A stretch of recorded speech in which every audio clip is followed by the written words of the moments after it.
മഹാനായ കലീമുല്ലാഹി മൂസാ നബി അലൈഹിസ്സലാം. മൂസാ നബിയുടെ മുമ്പിൽ ഒരു പെണ്ണ് വന്നിട്ട് പറഞ്ഞു, നിങ്ങൾ അള്ളാഹുവിനോട് സംസാരിച്ച നബിയാ, നിങ്ങൾ ദുആ ചെയ്യ്, എനിക്ക് മക്കളില്ല.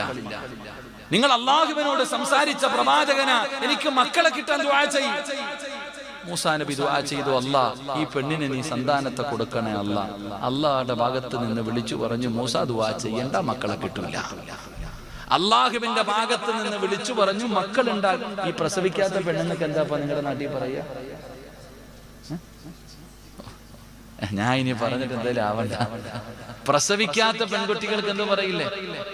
എന്തോ ഞങ്ങളുടെ നാട്ടിൽ പറയണത് നിങ്ങളുടെ നാട്ടിൽ പറയണത് തമ്മിൽ വ്യത്യാസമായിട്ട് ഇനി വെറുതെ എന്തിനാ? അല്ലാഹു കാക്കുമാറാകട്ടെ. നബി മൂസാ നബി അലൈഹിസ്സലാമിനോട് പറഞ്ഞു, ആ പെണ്ണ് പ്രസവിക്കില്ല, നീ ദുആ ചെയ്യണ്ട. ഈ പെണ്ണ് പിന്നെയും നിർബന്ധിച്ച് ദുആ ചെയ്യാം. പിന്നെ ദുആ ചെയ്തപ്പോൾ അല്ലാഹ് പറഞ്ഞു ഇത് തന്നെയാ. മൂസാ നബി അലൈഹിസ്സലാം ഈ പെണ്ണ് പോയി കുറെ കാലം കഴിഞ്ഞപ്പോ ഒരു കുഞ്ഞുമായിട്ട് ഇങ്ങനെ വരുന്നുണ്ട് മൂസാ നബിയുടെ മുമ്പിൽ. മൂസാ നബി ചോദിച്ചു, ഈ കുഞ്ഞേതാ? എന്റേതാ നബി. നിങ്ങൾ അന്ന് ദുആ ചെയ്തില്ല, എന്റേതാ. നിങ്ങൾ അന്ന് ദുആ ചെയ്തില്ല, ഈ കുഞ്ഞ് എന്റേതാ. നിങ്ങൾ ദുആ ചെയ്യണം. എന്തിന്? ഇവൻ നന്നാകാൻ വേണ്ടി ദുആ ചെയ്യണം. എന്റെ മോൻ നല്ല മകനാകാൻ വേണ്ടി ദുആ ചെയ്യണം. മൂസാ നബി ഒന്നും മിണ്ടിയില്ല. മൂസാ നബി ചിന്തിച്ചു, പടച്ചു അള്ളയല്ലേ പറഞ്ഞു ഇവള് പ്രസവിക്കൂല എന്ന്, പിന്നെ എങ്ങനെ പ്രസവിച്ചത്? അള്ളയാണ് പറഞ്ഞത് ഇവള് പ്രസവിക്കാത്ത പെണ്ണാണെന്ന്, പിന്നെ എങ്ങനെ പ്രസവിച്ചു? അപ്പോഴാണ് ജിബ്രീൽ അലൈഹിസ്സലാം വന്നിട്ട് പറഞ്ഞു കൊടുത്തു, മൂസാ നബിയെ, അള്ളാഹു ഈ പെണ്ണ് പ്രസവിക്കില്ല എന്ന് പറഞ്ഞപ്പോഴും ഇവളൊരു ദിക്ർ പറഞ്ഞുകൊണ്ട് നിൽക്കുമായിരുന്നു. ആ ദിക്ർ പറഞ്ഞതിനെ കൊണ്ടാണ് അള്ളാഹു ഈ പെണ്ണിന് മക്കളെ കൊടുത്തത്. അള്ളാഹുടെ തീരുമാനത്തെ പോലും അള്ളാഹു മാറ്റിയെന്ന് നബിയിനാ റസൂലുള്ളാഹി. അതാ ഈ ഒരു ദിക്ർ പറഞ്ഞാൽ അള്ളാഹുവിന്റെ തീരുമാനം പോലും അള്ളാഹു മാറ്റും. അതാണ് ഈ ദിക്റിന്റെ മഹത്വം. അള്ളാഹു പഠിക്കാൻ ഭാഗ്യം തരുമാറാകട്ടെ. അള്ളാഹു പഠിക്കാൻ ഭാഗ്യം തരുമാറാകട്ടെ. പറഞ്ഞുതരട്ടെ, ഇത് മക്കളുടെ വിഷയത്തിൽ മാത്രമല്ല, എല്ലാ വിഷയങ്ങളിലും ഉപകാരപ്പെടും. പറഞ്ഞുതരട്ടെ? വേണോ? വേണ്ട? അവസാനം പറഞ്ഞാ പോരെ? ശരി, ഇൻഷാ അല്ലാഹ്. അല്ലാഹു പഠിക്കും. യാ റഹീമു യാ അല്ലാഹ്. ഏതാ ദിക്ർ? അല്ലാഹു പറയുകയാ, ഈ പെണ്ണ് പ്രസവിക്കത്തില്ല. അപ്പോഴും ആ പെണ്ണ് പറയാ, യാ റഹീമു യാ അല്ലാഹ്. ഏ കരുണയുള്ള അല്ലാഹ്, ഏ കരുണയുള്ള അല്ലാഹ്, ഏ കരുണയുള്ള അല്ലാഹ്. അള്ളാഹു കരുണയുള്ളവനാടോ. നീ 10 വട്ടം വിളിച്ച ഒരിക്കൽ അള്ളാഹു ആ വിളി കേൾക്കും. അള്ളാഹു മക്കളില്ലാത്തവർക്ക് മക്കളെ കൊടുത്ത് അനുഗ്രഹിക്കുമാറാകട്ടെ. അള്ളാഹു സാലിഹീങ്ങളായ മക്കളെ കൊടുത്ത് അനുഗ്രഹിക്കുമാറാകട്ടെ. എന്റെ പ്രിയപ്പെട്ടവരെ, നമ്മൾ അങ്ങനല്ല. നമ്മളാണെങ്കിൽ പറയുന്നത് നിരാശയാണ്. ഹോസ്പിറ്റലിൽ പോയി ഒരുപാട് പച്ചമരുന്ന് കടിച്ചു, തങ്ങന്മാരുടെ മുന്നിൽ, ഉസ്താദന്മാരുടെ മുമ്പിൽ പോയി, എല്ലാം കഴിഞ്ഞു, നിരാശയാ. വേണ്ട പെങ്ങളെ, നിരാശ വൻപാപമാണ്. അള്ളാന് തരാൻ കഴിവില്ലാത്തവനാണെന്നാ നീ പറയുന്നതിന്റെ അർത്ഥം. അതുകൊണ്ട് പെങ്ങളോട് പറയുകയാ, സഹോദരാ, ദുആ ചെയ്യ് മക്കള്. പഠിച്ചവനെ, ഒരുപാട് പ്രയാസങ്ങളുടെ നടുവിലൂടെ കടന്നു പോകുന്നവരുണ്ടല്ലോ, വല്ലാതെ ബുദ്ധിമുട്ടുകളും പ്രയാസത്തിലും കിടക്കുന്നവർ. ഉസ്താദേ, ക്യാൻസറാണ്. കൂട്ടായിരുന്നൊരു വീട്ടിൽ പോയപ്പോ ഒരു സഹോദരൻ പറഞ്ഞു, ഉസ്താദേ, ഞാൻ ആദ്യം വിവാഹം കഴിച്ച എന്റെ ഭാര്യയ്ക്ക് ക്യാൻസർ വന്നു മരണപ്പെട്ടു പോയി. അല്ലാഹു മഗ്ഫിറത്ത് കൊടുക്കുമാറാകട്ടെ. ആ മനുഷ്യൻ പറഞ്ഞു, ഉസ്താദേ, ഞാൻ രണ്ടാമത് കല്യാണം കഴിച്ചു, ആ പെണ്ണിനും ക്യാൻസറാണ് ഉസ്താദ്. അല്ലാഹുവേ, ശിഫ കൊടുക്കണേ അല്ലാഹ്. എന്റെ പ്രിയപ്പെട്ടവരെ, ഇതുപോലെ ഒരുപാട് പ്രയാസങ്ങളുടെ നടുവില് രോഗമില്ലാത്തവരില്ല. പടച്ചവനെ, ഇന്നലെ പറഞ്ഞു ഉസ്താദ്, പടച്ചവനെ, ഒരു പല്ല് വേദനയായിരുന്നു. നാട്ടിൽ വന്നിട്ട് ടെസ്റ്റ് ചെയ്ത് നോക്കിയപ്പോ താടിയെല്ലില് ക്യാൻസറാ. തിരുവനന്തപുരം RCCയിൽ പോയിരിക്കുകയാണ്. സഹോദരാ, ഇത്രയൊക്കെ ഉള്ളടോ. ജീവിതത്തിന്റെ പരീക്ഷണങ്ങളും പ്രയാസങ്ങളും ജീവിതത്തിൽ കടന്നു വരുമ്പോ നിരാശ വേണ്ട. അല്ലാഹുവേ, ഈമാനുള്ള ഒരാൾക്ക് ചേർന്നതല്ല. പടച്ചവനെ, റബ്ബിന്റെ തീരുമാനങ്ങളെ നീ അംഗീകരിക്കണമല്ലോ. വലനബുലുവന്നകും ബിശൈഇൻ മിനൽ ഖൗഫ് വൽജൂഇ വനഖസിൻ മിനൽ അംവാലി വൽ അൻഫുസി വസ്സമറാത്ത് വബശിരിസ് സ്വാബിരീൻ. الذين إذا أصابتهم مصيبة قالوا إنا لله وإنا إليه راجعون. ഇത് മരിക്കുന്ന സമയത്ത് പറയാനുള്ള ഒരു ദുആയല്ലടോ, ഇത് മരിക്കുമ്പോ മാത്രം പറയാനുള്ളതല്ല. അല്ലാഹു നിനക്ക് കടം തന്ന, അല്ലാഹു നിനക്ക് രോഗം തന്ന, അല്ലാഹു നിനക്ക് പ്രയാസം തന്ന, അല്ലാഹു നിന്റെ സമ്പത്ത് നഷ്ടപ്പെടുത്തിയ, അല്ലാഹു നിന്റെ മക്കളെ മരിപ്പിച്ച, എന്തു പറയണമെന്നറിയുമോ? ഇന്നാ ലില്ലാഹി വ ഇന്നാ ഇലൈഹി റാജിഊൻ. അല്ലാഹുവിലേക്കാണ് സർവ്വതും മടങ്ങുന്നത്. റബ്ബേ നീ തന്നോ, നീ തിരഞ്ഞെടുത്തു, ഞാനും അങ്ങോട്ട് തന്നെയാണ് വരേണ്ടത്. പറയാ മറക്കല്ലോ, നിങ്ങളെ രോഗവും പ്രയാസവും ഇല്ലാത്ത ആരുമില്ലല്ലോ. ഉസ്താദേ ഒരുപാട് ബുദ്ധിമുട്ടാ, പ്രയാസമാ, രോഗമാ പറയുന്ന വാപ്പാ, മഹാനായ സയ്യിദ് മഹാനായ അയ്യൂബ് നബി അലൈഹിസ്സലാമിന്റെ ചരിത്രമെടുത്ത് വായിക്കടോ. രോഗം പിടിച്ച് കിടക്കുന്ന വീട്ടുകാരെ, ഭർത്താവ് രോഗം പിടിച്ച് കിടക്കുന്ന ഭാര്യമാരുണ്ടല്ലോ, നിങ്ങൾ പഠിക്കേണ്ട ഒരു ചരിത്രം അയ്യൂബ് നബിയുടെ ചരിത്രമാ. രോഗമുള്ള വീട്ടുകാര് വായിക്കേണ്ട ചരിത്രം ആരുടെ ചരിത്രമെന്നറിയുമോ? ക്യാൻസർ പിടിച്ച് കിടക്കുന്നവർ, കിഡ്നി തകർന്ന് കിടക്കുന്നവർ, സൈഡ് തളർന്ന് കിടക്കുന്നവർ, ഭാര്യയും ഭർത്താവും നിർബന്ധമായിട്ട് വായിക്കേണ്ട ഒരു നബിയുടെ ചരിത്രമുണ്ട്. ഏത് നബിയുടെ ചരിത്രമെന്നറിയോ? അയ്യൂബ് നബി അലൈഹിസ്സലാം. 18 കൊല്ലം അല്ലാഹു പരീക്ഷണം കൊടുത്ത പ്രവാചകരാ. ശരീരം മുഴുവനും വല്ലാതെ പഴുക്കുകയാ, പൊട്ടിയൊലിക്കുകയാ, മാംസങ്ങൾ ഉഴുത് താഴേക്ക് വീഴുകയാ, എല്ലുകൾ വെളിയിൽ കാണുകയാണ്, നടക്കാൻ കഴിയാതെ, ഇരിക്കാൻ കഴിയാതെ. പടച്ച റബ്ബേ, 18 കൊല്ലം പ്രയാസപ്പെട്ടടോ അയ്യൂബ് നബി അലൈഹിസ്സലാം. പരാതി പറഞ്ഞില്ല. പടച്ചവനെ, പ്രയാസത്തിൽ കഴിയുന്ന അയ്യൂബ് നബി അലൈഹിസ്സലാമിന്റെ ചാരത്ത് ഭാര്യ വന്നിട്ട് ചോദിക്കുന്നു, നബിയേ എത്ര കൊല്ലമായി നബിയേ? പെങ്ങളെ പഠിക്കണേ മോളെ. അയ്യൂബ് നബി അലൈഹിസ്സലാം എല്ലും തോലുമായിട്ട് തന്റെ പ്രിയപ്പെട്ട ഭാര്യ കുഞ്ഞുങ്ങളെ എടുത്തുകൊണ്ട് നടക്കുന്നത് പോലെ അയ്യൂബ് നബിയെ എടുത്തുകൊണ്ട് നടക്കുകയാ. കുഞ്ഞുങ്ങളെ ചുമക്കുന്നത് പോലെ അയ്യൂബ് നബിയുടെ ഭാര്യ 18 കൊല്ലമാ ചുമന്നത്. ആ ഭാര്യയാണ് തന്റെ ഭർത്താവിനോട് ചോദിക്കുന്നു, നബിയേ ഒന്ന് അല്ലാഹുവോട് ദുആ ചെയ്താ പോരെ? കൈ താഴ്ത്തുന്നതിന് മുമ്പ് അല്ലാഹ് നിങ്ങളുടെ രോഗം മാറ്റുമല്ലോ. എന്തിനാ ഇങ്ങനെ കഷ്ടപ്പെടുന്നത്? ഒന്ന് ദുആ ചെയ്തുകൂടെ? ഒന്ന് ദുആ ചെയ്തുകൂടെ? അയ്യൂബ് നബി പറഞ്ഞ മറുപടി എന്തെന്നറിയോ? മോളെ, നോക്കി മടുത്തെങ്കിലും നീ പൊക്കോ. എന്നെ ചുമന്ന് ചുമന്ന് എനിക്ക് ഖിദ്മത്ത് ചെയ്തിട്ട് നിനക്കും മടുത്താൽ, അയ്യൂബ് നിനക്ക് ബാധ്യതയാണെന്ന് തോന്നിയാ എന്നെ കളഞ്ഞിട്ട് നീ പൊക്കോ. എന്നാലും ഞാൻ അല്ലാഹുവോട് ചോദിക്കില്ല, എന്നാലും ഞാൻ അല്ലാഹുവോട് പരാതി പറയില്ല. 18 കൊല്ലം പടച്ചവര് ശരീരം മുഴുവനും പഴുത്തട്ട്, പൊട്ടിയൊലിച്ചിട്ട്, ശരീരം മുഴുവനും രോഗം പിടിച്ച് നടക്കാൻ കഴിയാതെ ഒരു ഭാര്യ ഇങ്ങനെ കുഞ്ഞുങ്ങളെ പോലെ ചുമക്കണമെങ്കിൽ എങ്ങനെയായിട്ടുണ്ടാകും ബാപ്പാ? ഇതുപോലെ നടന്നിട്ട് 18 കൊല്ലം ചുമന്നുകൊണ്ട് നടന്ന ഭാര്യയാണ് പറയുന്നതൊന്ന് ദുആ ചെയ്തുകൂടെ? അപ്പോഴും പറഞ്ഞു, ഞാൻ അല്ലാഹുവോട് പരാതി പറയില്ല, എനിക്ക് സങ്കടമില്ല. മടുത്തെങ്കിൽ നിനക്ക് നിന്റെ വഴി നോക്കാം. പെങ്ങളെ, ഈ ചരിത്രമാണോ രോഗം പിടിച്ച് കിടക്കുന്നവന് പഠിക്കേണ്ടത്? പെങ്ങളെ, ആദരവായ പ്രവാചകൻ നബി മുഹമ്മദ് മുസ്തഫ സല്ലല്ലാഹു അലൈഹി വസല്ലമ തങ്ങൾ പറഞ്ഞതെന്തെന്നറിയോ? കാലിനടിയിലൊരു മുള്ളു കൊണ്ടിട്ട് നീ വേദനിച്ച ആ വേദനയ്ക്ക് പകരം അല്ലാഹു നിന്റെ പാപം പൊറുക്കുമെന്ന് നബി മുഹമ്മദ് മുസ്തഫ സല്ലല്ലാഹു അലൈഹി വസല്ലമ തങ്ങൾ പഠിപ്പിക്കുമ്പോ എന്റെ പ്രിയപ്പെട്ട സഹോദരാ, അല്ലാഹുവിന്റെ പരീക്ഷണങ്ങൾ വരുമല്ലോ. ഏത് രീതിയിലാണ് വരുന്നതെന്നറിയില്ല. പടച്ചവനെ, അപസ്മാര രോഗമുള്ള ഒരു ചെറുപ്പക്കാരൻ പറഞ്ഞ ഉസ്താദേ ദുആ ചെയ്യടേ. എന്റെ പ്രിയപ്പെട്ട പെങ്ങളെ, മഹാനായ നബി മുഹമ്മദ് മുസ്തഫ സല്ലല്ലാഹു അലൈഹി വസല്ലമ തങ്ങളുടെ മുന്നിലേക്ക് ഒരു സ്വാലിഹത്തായ പെണ്ണ് കടന്നു വന്നിട്ട് പറയുന്നു, യാ റസൂലല്ലാഹ്,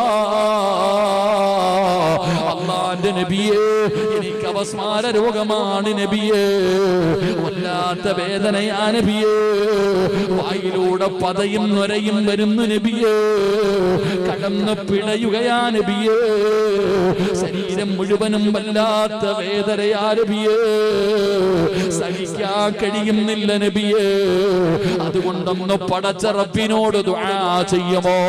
അല്ലാഹുവിന്റെ പ്രവാചകനാ പെണ്ണിനോട് പറഞ്ഞു, ഞാൻ ദുആ ചെയ്താ നിന്റെ രോഗം മാറും, ഞാൻ ദുആ ചെയ്താ നിന്റെ രോഗം മാറും, പക്ഷേ നീ ക്ഷമിച്ച അല്ലാഹു നിനക്ക് സ്വർഗം തരും പെണ്ണേ.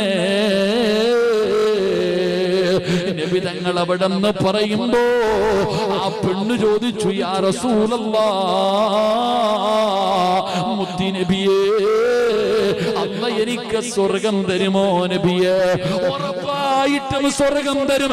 ആ പെണ്ണ് പറഞ്ഞു, വേണ്ട നബിയേ, വേണ്ട നബിയേ, എന്റെ രോഗം മാറാ ദുആ ചെയ്യല്ലേ, ഞാൻ സഹിക്കാൻ തയ്യാറാണ് നബിയേ, എനിക്ക് സ്വർഗം മതിയെന്ന് പറഞ്ഞു എന്ന് ചരിത്രം പറയുമ്പോ ഈമാൻ ഉറച്ചാൽ കിട്ടുന്ന രണ്ടാമത്തെ നേട്ടമെന്തെന്നറിയുമോ? നിരാശയില്ല. എന്തൊക്കെ നഷ്ടപ്പെട്ടാൽ സങ്കടമില്ല. അവര് പരാതി പറയില്ല. ഉസ്താദേ, ഞാൻ 5 നേരം നിസ്കരിക്കുന്നവനായിരുന്നു, ഞാൻ പള്ളിക്ക് കൊടുക്കുന്നവനായിരുന്നു, ഒരു മജ്‌ലിസ് പോലും, മജ്‌ലിസുൻ നൂറാകട്ടെ, സ്വലാത്തിന്റെ മജ്‌ലിസാകട്ടെ, സർവ്വതിലും പോകുന്നവളായിരുന്നു, എനിക്കിങ്ങനെ വന്നല്ലോ. എന്തൊരു പരീക്ഷണമാ ഉസ്താദേ. പറയല്ലേ പെങ്ങളെ, സങ്കടപ്പെടല്ലേ പെങ്ങളെ, ആ നാട്ടുകാരോട് പറഞ്ഞുകൊണ്ട് നടക്കല്ലേ വാപ്പാ. അല്ലാഹുവിന്റെ മുമ്പിൽ നിന്റെ പ്രയാസം പറ, അല്ലാഹുവിന്റെ മുമ്പിൽ നിന്റെ പ്രയാസം പറ, അതിന് പരിഹാരം അല്ലാഹുവിന്റെ ഭാഗത്ത് നിന്നുണ്ടാകുമല്ലോ. അതുകൊണ്ട് ഞാൻ പറയുകയാണ്, ഈമാൻ ഉറക്കണേ, ഈമാൻ ഉറക്കണേ. അതുകൊണ്ട് ഈ ദുനിയാവിൽ ഒരു നല്ല ജീവിതം വേണോ? സമാധാനമുള്ള ജീവിതം വേണോ? ഇതുപോലെയുള്ള ഒരു ജീവിതം നിനക്ക് വേണമെങ്കിൽ അല്ലാഹ് പറയുന്നത് തലകുത്തി നിൽക്കാനല്ല. അല്ലാഹ് പറയുന്നു, ഒരേ ഒരു കാര്യം ചെയ്താ ഫലനഹു ഹയാതന ത്വയ്യിബാ, ഒരു നല്ല ജീവിതം ഞാൻ തരാ, ഒരു നല്ല ജീവിതം ഞാൻ തരാ, ഒരേ ഒരു നല്ല കാര്യം ചെയ്യടോ. അല്ലാഹു പറയുകയാണ്, ഞാൻ പറയുന്ന ഒരേ ഒരു കാര്യം നിങ്ങൾ ആരെങ്കിലും ചെയ്താ നിങ്ങൾക്ക് ഈ ദുനിയാവിൽ രാജകുമാരനെ പോലെ ജീവിക്കാം, ഒരു രാജാവിനെ പോലെ ഈ ദുനിയാവിൽ സുഖിച്ച് ജീവിക്കാമടോ. അല്ലാഹു പറയുകയാ, ഞാൻ തരാ നിനക്ക് നല്ല ജീവിതം, കണ്ടാ കൊതി തോന്നുന്ന ജീവിതം, സുന്ദരമായ ജീവിതം, സമാധാനമുള്ള ജീവിതം, സന്തോഷമുള്ള ജീവിതം, ബർക്കത്തുള്ള ജീവിതം, അല്ലാഹുവിന്റെ റഹ്മത്തുള്ള ജീവിതം, ഇങ്ങനെ മനോഹരമായ ഒരു ജീവിതം നിനക്ക് തരാമെന്ന് അല്ലാഹുവിന്റെ വിശുദ്ധ ഖുർആൻ. അതുകൊണ്ട് എന്റെ പ്രിയപ്പെട്ട സഹോദരങ്ങളെ, അൽഹംദുലില്ലാഹ് 3 ദിവസത്തെ വഅദ് അവസാനിക്കാൻ പോകുകയാണ്. ഇവരുടെ ലക്ഷ്യം എന്തെന്നറിയോ? പള്ളിക്കൊരു വരുമാനമാ. നിങ്ങളുടെ മഹല്ലിലെ പള്ളിക്കൊരു വരുമാനം വേണമല്ലോ. ഒരു കടറൂമെങ്കിലും കിട്ടിയാ മാസ വാടക കിട്ടുമല്ലോ. അത് പള്ളിക്കൊരു നേട്ടമാണല്ലോ. പടച്ചുറപ്പേ, സംഘാടകർ ബക്കറ്റുമായിട്ട് നിങ്ങളുടെ മുന്നിലേക്ക് കടന്നു വരികയാ. ഒരാളും കൈമടക്കരുത്, ഒരാളും കാണാത്തവരെ പോലെ ഇരിക്കരുത്. സദഖത്തു റദ്ദുൽ ബലാ, സദഖ വിപത്തുകളെ തട്ടിമാറ്റുമെന്ന് നബി മുഹമ്മദ് മുസ്തഫ സല്ലല്ലാഹു അലൈഹി വസല്ലമ തങ്ങൾ പറയുകയാണ്. സദഖ വിപത്തുകളെ തട്ടിമാറ്റുമടോ, സദഖ വിപത്തുകളെ തട്ടിമാറ്റുമടോ. വരാനിരിക്കുന്ന ദുരന്തങ്ങളുണ്ടല്ലോ പടച്ചവനെ. കഴിഞ്ഞ ആഴ്ച മംഗലാപുരത്ത് വഅദിന് പോയപ്പോ, മാസം മംഗലാപുരത്ത് വഅദിന് പോയപ്പോ ഇന്നെനിക്ക് വല്ലാത്ത സങ്കടമുള്ള ഒരു ദിവസമായിരുന്നു പടച്ചവനെ. ഇന്ന് രാവിലെ പെട്ടെന്ന് എന്റെ മൊബൈൽ ഒന്നടിച്ചു. എടുത്തു നോക്കുമ്പോ ഒരു വാർത്ത കേട്ടപ്പോ വല്ലാത്ത സങ്കടം വന്നു. പടച്ചറബേ, മംഗലാപുരത്ത് എപ്പോ വഅദിന് പോയാൽ എന്റെ കൂടെ നടന്നിരുന്ന ഒരു മനുഷ്യനുണ്ട്, നൗഷാദ് ഹാജി എന്ന് പറയുന്ന വല്ലാതെ ആലിമീങ്ങളെ സ്നേഹിച്ചിരുന്ന ഒരു സഹോദരൻ. എന്റെ ഏത് വഅദ് മംഗലാപുരത്തുണ്ടോ ആ മനുഷ്യന് സ്റ്റേജിൽ പടച്ചവനെ വന്നൊരുപാട് സദഖകൾ തരും. കഴിഞ്ഞ ആഴ്ച എന്റെ കൂടെ ഒരുമിച്ചിരുന്ന് ഭക്ഷണം കഴിച്ചിട്ട് നൗഷാദ് ഹാജി തന്റെ കൂടപ്പറപ്പിനെ വിളിച്ചിട്ട് പറഞ്ഞ് എന്നോട് സംസാരിക്കാറ്. ഞാൻ ഫോണിലൂടെ സംസാരിച്ചു, ഒരുപാട് കാര്യങ്ങൾ പറഞ്ഞു. അവസാനം എന്നോട് പറഞ്ഞു, ഉസ്താദേ എനിക്കൊരു ഡേറ്റ് തരണേ എന്ന് പറഞ്ഞ് സങ്കടത്തോടെ എന്റെ കൂടെ സ്നേഹത്തോടെ സംസാരിച്ച നൗഷാദ് ഹാജി എന്ന് പറയുന്ന മനുഷ്യൻ ഇന്ന് രാവിലെ പടച്ചറപ്പേ ഒരു നല്ല കാര്യത്തിന് വേണ്ടി ഒരു കോളേജിന്റെ പരിപാടിക്ക് വേണ്ടി പോകുമ്പോ എതിരെ വന്ന ബസുമായി കൂട്ടിയിടിച്ചിട്ട് സുബ്ഹാനല്ലാഹ് കണ്ടപ്പോ വല്ലാത്ത സങ്കടം തോന്നിയടോ, കണ്ടപ്പോ വല്ലാത്ത സങ്കടം തോന്നി. പടച്ചവനെ, ഒരു വണ്ടി ഇടിച്ചിട്ട് വല്ലാതെ തകർന്ന് തരിപ്പണമായി. റബ്ബേ,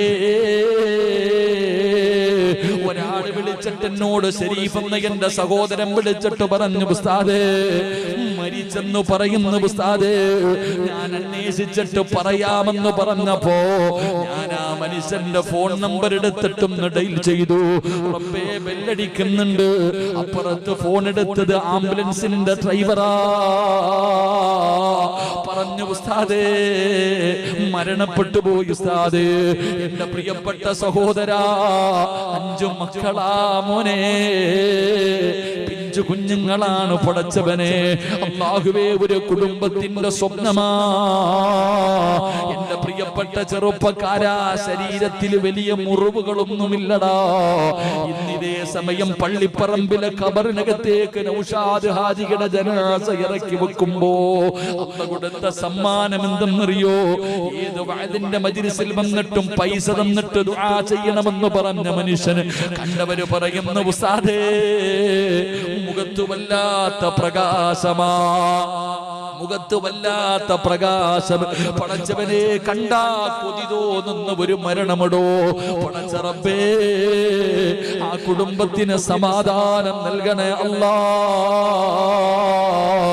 പൊന്നാര മക്കളെ നീ കാത്തുകൊള്ളണേ അല്ലാ. ഇതാണോ അപകടമെന്ന് പറഞ്ഞാൽ? ദുരന്തം ഇതാണടോ. എപ്പോ എവിടെ വെച്ചാണ് വരുന്നതെന്നറിയില്ലടോ. മനുഷ്യന്റെ കാര്യം ഇത്രയേ ഉള്ളു സഹോദര. 2023 ഞാനും നിങ്ങളും കടന്നപ്പോ ഇന്ന് വൈകിട്ട് ഞാൻ മൊബൈൽ എടുത്ത് നോക്കുമ്പോ വാർത്തയിൽ കണ്ടത് 9 ജീവനാണെന്ന് നഷ്ടപ്പെട്ടിരിക്കുന്നത്. പല പല സ്ഥലങ്ങളിൽ അപകടങ്ങളില് ഓരോ ദിവസവും അപകടങ്ങൾ വർദ്ധിക്കുകയാ. പടച്ചവനെ, പനി പടരുന്നത് പോലെ ക്യാൻസർ പടരുകയാ. മാവേലിയിലും പടച്ചവനെ മലബാറിലും യാത്ര ചെയ്യുമ്പോ ട്രെയിനിനകത്ത് വരുന്ന അധികം പേരും RCCയിൽ നിന്ന് വരുന്നവരാ. സങ്കടമാടോ. അവരുടെ പരാതികളും അവരുടെ രോഗങ്ങളെ കുറിച്ച് കേൾക്കുമ്പോ വല്ലാത്ത സങ്കടമാ സഹോദരാ. എല്ലാ തലതിരിയാൻ ഒരു നിമിഷം മതിയടോ. പല്ലുവേദന വന്നവന് ക്യാൻസർ ആയില്ലേ? നാവിന് ചെറിയ പ്രയാസം, ടേസ്റ്റുകൾ അറിയാത്തവന് ഹോസ്പിറ്റലിൽ ചെന്നപ്പോ ഡോക്ടർ പറയുന്നു നാവ് മുറിച്ചു മാറ്റാൻ. 37 വയസ്സുള്ള മനുഷ്യൻ പറയുന്നു, ഉസ്താദേ മലദ്വാരത്തിൽ ക്യാൻസറാ. പേടിക്കണം പെങ്ങളെ.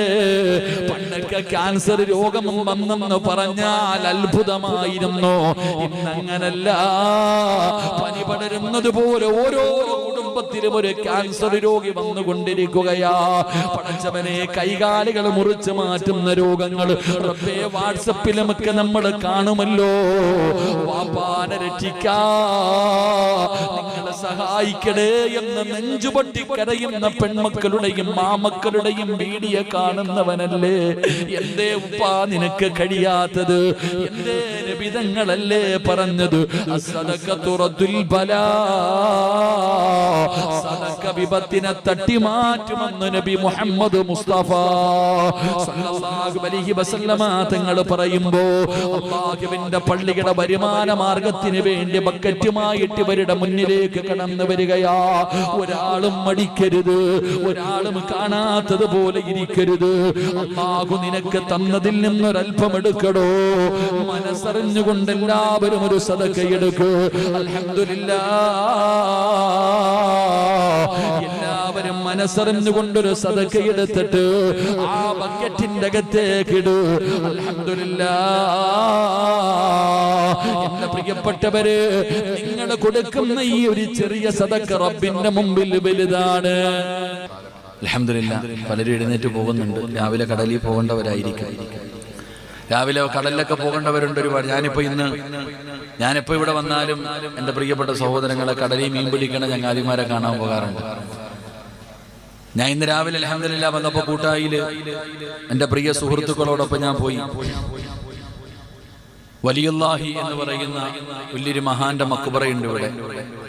അപ്പൊ അവരുടെ പേരിലുള്ള ഒരു ബോട്ട് അവർ കുറെ നാളായി കാണണമെന്ന് ആഗ്രഹിക്കുന്നു. അങ്ങനെ ഇന്ന് ഞാൻ പോയിരുന്നു. 45 or 46 പേര് അൽഹംദുലില്ലാഹ് കടപ്പുറത്തിരുന്നിട്ട് ഇങ്ങനെ വല നെയ്തുകൊണ്ടിരിക്കുക. ഒരു പുതിയ വല മേടിച്ചിട്ട് ആ വല ഇങ്ങനെ റെഡിയാക്കിക്കൊണ്ടിരിക്കുമ്പോ ഞാൻ അവരെ കണ്ടപ്പോ എല്ലാവരും അൽഹംദുലില്ലാഹ്, ഞാൻ പറഞ്ഞു, ഒരു വഅദ് പറയാനുള്ള മജ്‌ലിസ് ഇപ്പൊ തന്നെ ഉണ്ടല്ലോ. 45 പേരെ ഒരുമിച്ച് കിട്ടി, എല്ലാവരെയും ഇരുത്തിയിട്ട് അൽഹംദുലില്ലാഹ് ഒരു ചെറിയ ഉപദേശമൊക്കെ ഞാൻ അവിടെ നിന്ന് കൊടുത്തു. അൽഹംദുലില്ലാഹ്, വളരെ സന്തോഷം. ഞാനൊരു കാര്യം പറഞ്ഞപ്പോൾ അവർ പറഞ്ഞു, അൽഹംദുലില്ലാഹ്, ഞാൻ എൻ്റെ ഒരു പള്ളി, ഞാൻ ജോലി ചെയ്യുന്ന ഒരു പള്ളിയുടെ കാര്യം പറഞ്ഞു. ഒരു പള്ളിയുടെ കാര്യം പറഞ്ഞപ്പോൾ അൽഹംദുലില്ലാഹ് ഞങ്ങൾക്ക് എല്ലാവർക്കും അതിൽ പങ്കെടുക്കണമെന്ന നല്ല മനസ്സോടുകൂടി അൽഹംദുലില്ലാഹ് ആ വലിയുല്ലാഹി എന്ന പടച്ചവനെ, ആ മഹാന്റെ ബറക്കത്ത് കൊണ്ട് അല്ലാഹു നീ അവർക്ക് ഖൈറും ബറക്കത്തും നൽകണേ പടച്ചവനെ. അല്ലാഹുവേ പടച്ചവനെ, അല്ലാഹുവേ നീ അവർക്ക് റിസ്ക് കൊടുത്ത് അനുഗ്രഹിക്കണേ തമ്പുരാനെ. അതിനകത്ത് പ്രവർത്തിക്കുന്ന, ജോലിക്ക് പോകുന്ന 46 പേരെയും നീ അനുഗ്രഹിക്കണേ അല്ലാഹ്. പടച്ചവനെ, അതിനകത്ത് പ്രായമുള്ളവരുണ്ട്, ചെറുപ്പക്കാരുണ്ട്, ബുദ്ധിമുട്ടുകളുള്ളവരുണ്ട്, മക്കളില്ലാത്തവരുണ്ട്.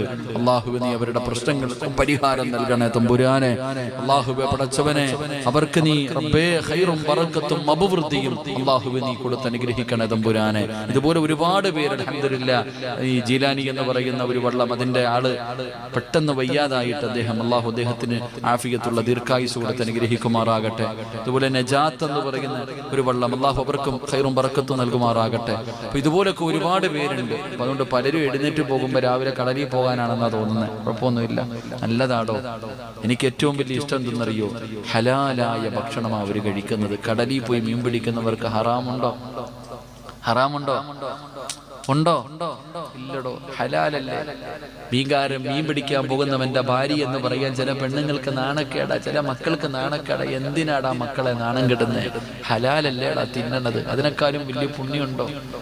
എടാ, കടയിൽ ജോലി ചെയ്യുന്നവൻ, ഇവിടൊക്കെ ജോലി ചെയ്യുന്നവൻ ഹറാമായ പൈസയിലേക്ക് ഇട്ട എങ്കിൽ അള്ളാന്റെ കടലിലെ മീൻ ഹലാലല്ലേ? അല്ലേപ്പാ, നിങ്ങൾ എന്തെങ്ങനെ ഇരിക്കണം അല്ലേ? കടലിലെ മീൻ ഹലാലല്ലേ?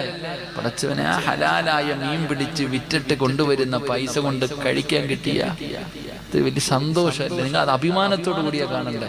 അൽഹംദുലില്ലാഹ്, നല്ല സ്നേഹമുള്ളവരാണ്.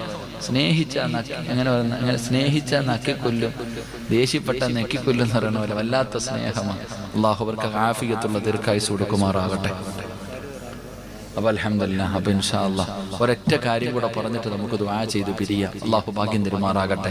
അല്ലാഹു പറയുകയാ, നിങ്ങൾക്ക് സന്തോഷമുള്ള ഒരു ജീവിതം ഞാൻ തരാം, ഒരു സമാധാനമുള്ള ജീവിതം ഞാൻ തരാം. അല്ലാഹു പറയുകയാണ്, പെങ്ങളെ, ഈ ദുനിയാവിൽ നിനക്കൊരു സന്തോഷമുള്ള ജീവിതം വേണോ? ഒരു സമാധാനമുള്ള ജീവിതം നിനക്ക് വേണോ? അല്ലാഹു പറയുകയാ, من عمل صالحا من ذكر أو أنثى وهو مؤمن فلنحيينه ഹയാതൻ ത്വയ്യിബാ. അല്ലാഹു പറയുകയാ, നന്മകൾ ചെയ്പങ്ങള്,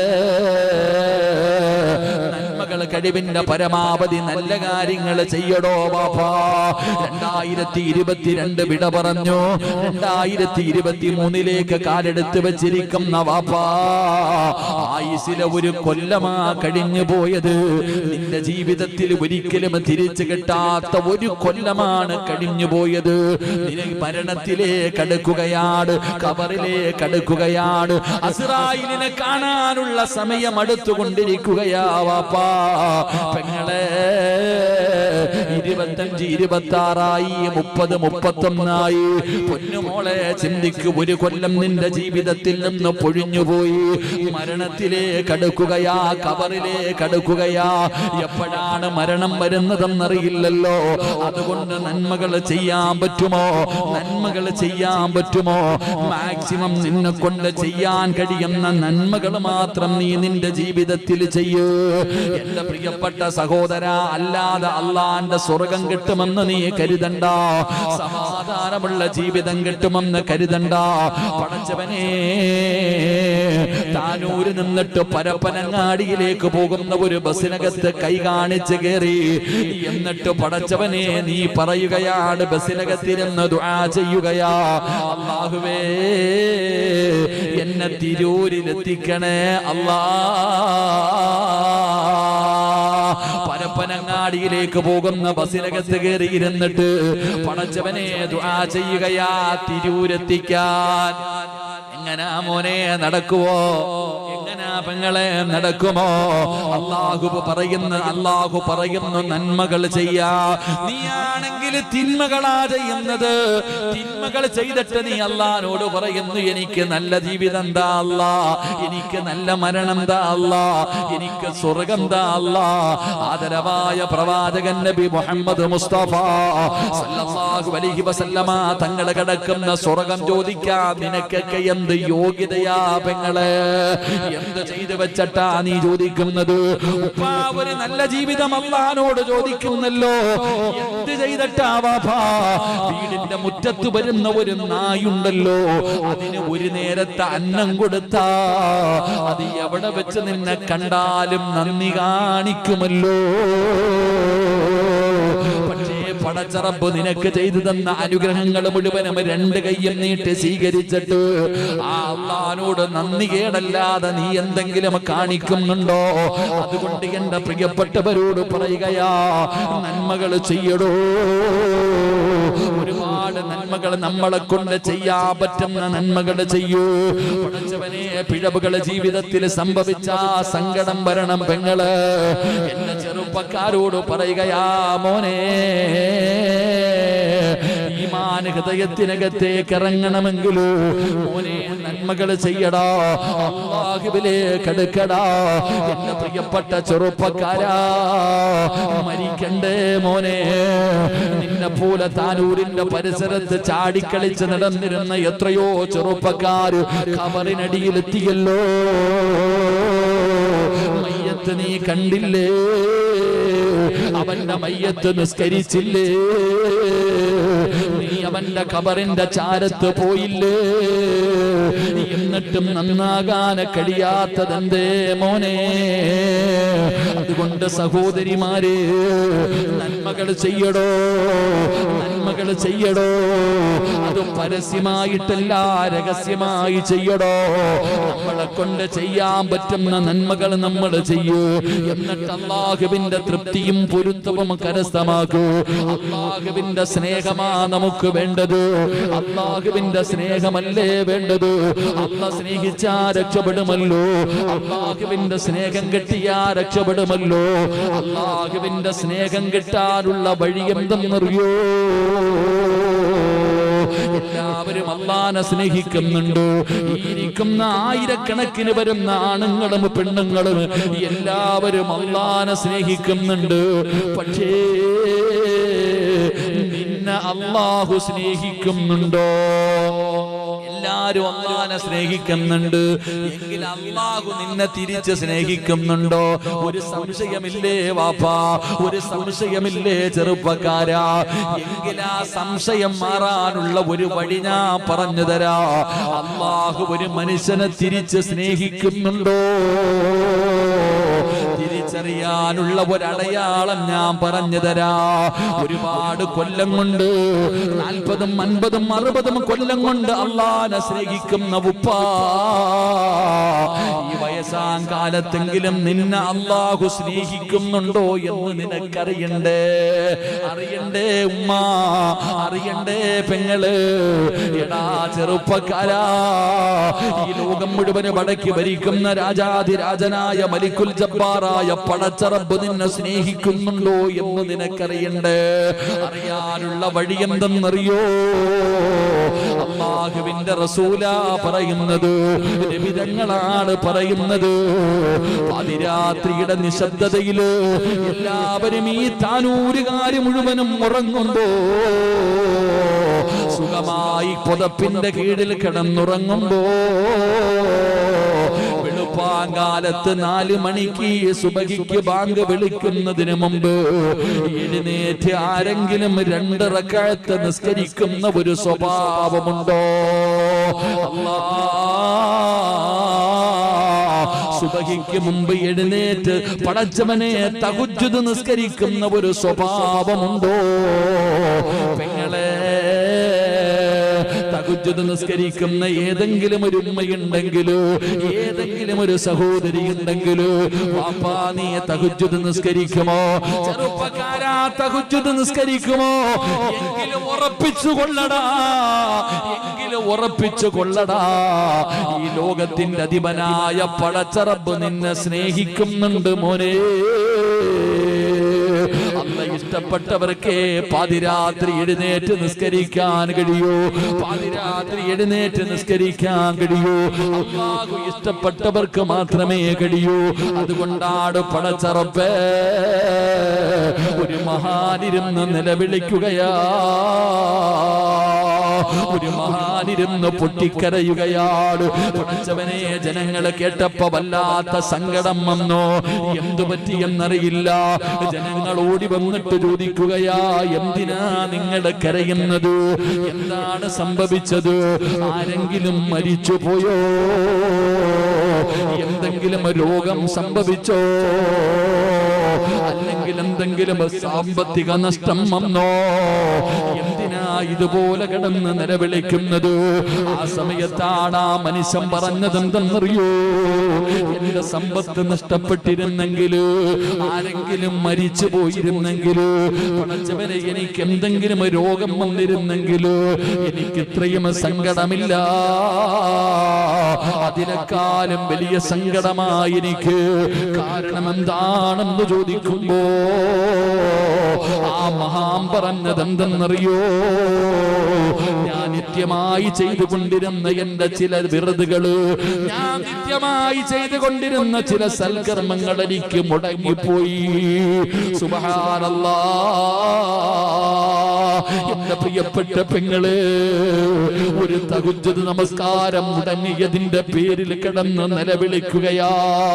പടച്ചവനെ, മുടങ്ങിപ്പോയല്ലോ എന്ന് വല്ലാത്ത സങ്കടത്തിൽ കരഞ്ഞു എന്ന് ചരിത്രം പറയുമ്പോ, എന്റെ പ്രിയപ്പെട്ട ചെറുപ്പക്കാരാ, കാമെന്ന ചെറുപ്പക്കാരാ, മോനെ, നിന്നെ പോലെ യുവത്വത്തിന്റെ നടുവിലൂടെ നടന്നുപോയ ഒരു ചെറുപ്പക്കാരനുണ്ടല്ലോ, പഴുത്ത് കിടക്കുന്ന മലരാരുണ്യത്തിൽ കിടന്ന് പിടയുകയാ. പഴുത്ത് കിടക്കുന്ന മലരാരുണ്യത്തിൽ കിടന്നിട്ട് പൊട്ടിക്കരഞ്ഞുകൊണ്ട് പഴുത്ത് കിടക്കുന്ന മണലുവാരി ശരീരത്തിലിടുകയാണ്. ആ ചെറുപ്പക്കാരൻ കിടന്ന് വല്ലാതെ കരയുകയാ. ഒരു ഭ്രാന്ത് പിടിച്ചവനെ പോലെ, ഒരു ഭ്രാന്ത് പിടിച്ചവനെ പോലെ അതാ ഒരു യുവത്വത്തിന്റെ നടുവിലൂടെ നടന്നുപോയ ചെറുപ്പക്കാരൻ ചെറുപ്പക്കാര് പഴുത്ത് കിടക്കുന്ന മണലുവാരികെട്ട ശരീരത്തിലിടുകയാണ്. നിങ്ങൾ കടപ്പുറത്ത് പോകുന്നവരാണല്ലോ, ഉച്ചയ്ക്കൊരു 12 മണിക്ക് 1 മണിക്ക് ചെരുപ്പിടാതെ ആ മണലാരുണ്യത്തിലൂടെ നടക്കാൻ പറ്റുന്നില്ലല്ലോ. വല്ലാത്ത ചൂടല്ലേ. എങ്കിലും മരുഭൂമിയിലെ മണല് ചിന്തിക്കടാ ചെറുപ്പക്കാരോ. ആ പഴുത്ത് കിടക്കുന്ന മണല് വാരിയിട്ട് തന്റെ ശരീരത്തിലിട്ട് ശരീരത്തെ മുഴുവനും വല്ലാതെ വേദനിപ്പിക്കുകയാ. ഇത് കണ്ടപ്പോ ഒരാള് ചോദിക്കുന്നു, മോനെ എന്തിനാ നീ ഇങ്ങനെ കാണിക്കുന്നത്? എന്തിനാ നീ ഇങ്ങനെ കാണിക്കുന്നത്? ആ ചെറുപ്പക്കാരൻ പറഞ്ഞ മറുപടി എന്തെന്നറിയോ? ഇന്നലെ രാത്രി തഹജ്ജുദ് നിസ്കരിക്കാതെ ഈ ശരീരം കിടന്നു ഉറങ്ങി. എന്റെ രാത്രിയിലെ തഹജ്ജുദ് മുടക്കി ഞാൻ ഉറങ്ങിപ്പോയി. ഈ ശരീരമല്ലേ മടി കാണിച്ചത്? ഈ ശരീരമല്ലേ എന്നെ ഉറക്കിയത്? എന്റെ ശരീരമല്ലേ എന്നെ നിസ്കാരത്തിൽ നിന്ന് പിന്തിരിപ്പിച്ചത്? അതുകൊണ്ട് പടച്ച റബ്ബിന്റെ നരകം കഠിനമാണല്ലോ. നരകത്തിന്റെ ശിക്ഷ എനിക്ക് സഹിക്കാൻ കഴിയില്ലല്ലോ. അതുകൊണ്ട് മേലാൽ എന്റെ ശരീരം ഇനി ഉറങ്ങരുത്. പഴുത്ത് കിടക്കുന്ന മണല് വാരിയിട്ട് ശരീരത്തിലിട്ട് കൊണ്ട് ശരീരത്തെ വേദനിപ്പിക്കുമ്പോ മോനെ തഹജ്ജുദ് നിസ്കാരത്തിന്റെ മഹത്വം നിനക്കറിയാതെട്ടാ. മഹാനായ ജുനൈദുൽ ബഗ്ദാദിയുടെ ചരിത്രം അറിയുമല്ലോ. പടച്ചവനെ, ജുനൈദുൽ ബഗ്ദാദി വല്ലാത്ത പണ്ഡിതനായിരുന്നു, മഹാനായിരുന്നു. പടച്ചവനെ, മഹാനവറുകൾ അവിടെ നിന്ന് മരണപ്പെട്ടു. റബ്ബേ, മരിച്ചു കഴിഞ്ഞു കബറടക്കി. ജനാസയില്ല കബറടക്കിയപ്പോ ദിവസങ്ങൾ കഴിഞ്ഞു. ശിഷ്യന്മാര് ഉസ്താദിനെ അവിടെ നിന്ന് സ്വപ്നത്തിൽ കാണുകയാ. ജുനൈദുൽ ബഗ്ദാദി തങ്ങളെ സ്വപ്നം കണ്ടു. ആ സമയത്ത് ഉസ്താദിനോട് ശിഷ്യന്മാര് ചോദിക്കുന്നു, ഉസ്താദേ എങ്ങനെയാ ഖബറിനകത്ത് എങ്ങനെയായിരുന്നു? മഹാനവറുകൾ പറയുന്നു, അൽഹംദുലില്ലാ ഞാൻ രക്ഷപ്പെട്ടു. ആ ഖബറിനകത്ത് എനിക്ക് വല്ലാത്ത സുഖമായിരുന്നു. പടച്ചവൻ എന്നോട് കരുണ കാണിച്ചു. ഉസ്താദ് സുഖമായിട്ട് ഖബറിനകത്ത് കിടക്കുകയാ. ജുനൈദുൽ ബഗ്ദാദിയോട് ചോദിച്ചു, ഉസ്താദേ എങ്ങനാ നിങ്ങൾ രക്ഷപ്പെട്ടത്? എങ്ങനാ നിങ്ങൾ രക്ഷപ്പെട്ടത്? മഹാനവറുകൾ പറഞ്ഞ മറുപടി എന്തെന്നറിയുമോ? വമാ നഫഅതനാ ഇല്ലാ റകഅാതിൻ റകഅനാഹാ ഫീ ജൗഫിൽ ലൈൽ. ജുനൈദുൽ ബഗ്ദാദി തങ്ങൾ തന്റെ ശിഷ്യന്മാരോട് പറഞ്ഞു കൊടുക്കുകയാ, ഉസ്താദ് ഖബറിനകത്ത് രക്ഷപ്പെടാനുള്ള കാരണം എന്തെന്നറിയോ? ആ പാതിരാത്രിയിലെ 2 റക്അത്ത് നിസ്കാരമാ. അവള് പാങ്കാലത്ത് എഴുന്നേറ്റിട്ട് ആ നിസ്കരിക്കുന്ന നിസ്കാരമുണ്ടല്ലോ, അതാണ് എന്റെ ഖബറിനകത്ത് എനിക്ക് ഇതുപോലെ മണിയറയാക്കി തന്നത്. എന്റെ മണ്ണറ മണിയറയാക്കിയത് ആ രാത്രിയിലെ നിസ്കാരമായിരുന്നു എന്ന് മഹാനായ ജുനൈദുൽ ബഗ്ദാദി തങ്ങൾ അവിടെ നിന്ന് പറഞ്ഞു കൊടുക്കുമ്പോ, സഹോദരാ, അല്ലാഹു സ്നേഹിക്കുന്നവനാകണോ? അല്ലാഹു സ്നേഹിക്കുന്നവളാകണോ? അതിനുള്ള അടയാളം എന്തെന്നറിയുമോ? തതജാഫാ ജുനൂബുഹും അനിൽ മളാജി. റബ്ബേ, പാതിരാത്രിയിലെ നമസ്കാരമാ. അതുകൊണ്ട് ഞാൻ നിർത്തുകയാണ്. ഒരുമിച്ച് കൂടിയവരോട് പറയാറുള്ളത്, പടച്ചവനെ ഒരുപാട് നന്മകൾ നമുക്ക് ചെയ്യണമല്ലോ. പടച്ചവനെ എന്തെങ്കിലുമൊക്കെ ജീവിതത്തിൽ രക്ഷപ്പെടാൻ വേണമല്ലോ. അതുകൊണ്ട് സഹോദരാ, നിങ്ങളുടെ നാട്ടിലെ ഒരു പള്ളി, ആ പള്ളിക്കൊരു സ്ഥിര വരുമാനമില്ലല്ലോ. പടച്ചവനെ, റോഡിന്റെ വീതിയെല്ലാം കൂടി വളരെ പ്രയാസത്തിലായല്ലോ. പടച്ചവനെ, ആ പള്ളിയുടെ വരുമാനത്തിന് വേണ്ടി ഈ റോഡിന്റെ സൈഡിൽ എവിടെയെങ്കിലും ഒരു കട വെച്ചു കൊടുത്താൽ, ഒരു ചെറിയ റൂം കിട്ടിയാ അതിന്റെ വാടകയെങ്കിലും പള്ളിക്ക് ഉപകരിക്കുമല്ലോ. പെങ്ങളെ, അള്ളാഹു നിന്നോട് ചോദിക്കുന്നത് എന്തെന്നറിയോ? എന്റെ പ്രിയപ്പെട്ട പെങ്ങൾ, ആര് ചോദിച്ചാൽ സ്വർണ്ണമൂരി കൊടുക്കുമല്ലോ, പണയം വെക്കാൻ കൊടുക്കുമല്ലോ, കടമായിട്ട് കൊടുക്കുമല്ലോ, പിന്നെ തിരിച്ചു കിട്ടുന്നില്ല എന്നുള്ള സങ്കടമല്ലേ പെങ്ങള്? എന്റെ പ്രിയപ്പെട്ട ബാപ്പമാരെ, സഹോദരങ്ങളെ, മക്കളെ, നിങ്ങൾക്ക് ആർക്കെങ്കിലും കുറച്ച് പൈസ കൊടുക്കാൻ പറ്റുമോ? സിറാജിനല്ല, സംഘാടകർക്കല്ല, കുടുംബക്കാർക്കല്ല, നാട്ടുകാർക്കല്ല, പിന്നെ ആർക്കാണ് കൊടുക്കേണ്ടതെന്നറിയോ? ഈ പ്രപഞ്ചത്തിന്റെ അധിപനായ നിന്റെ പടച്ച റബ്ബിന് കൊടുക്കാൻ പറ്റുമോ? ഇന്നല്ലാഹ സറാ മിനൽ മുഅ്മിനീന അൻഫുസഹും വഅംവാലഹും ബിഅന്ന ലഹുമുൽ ജന്നാ.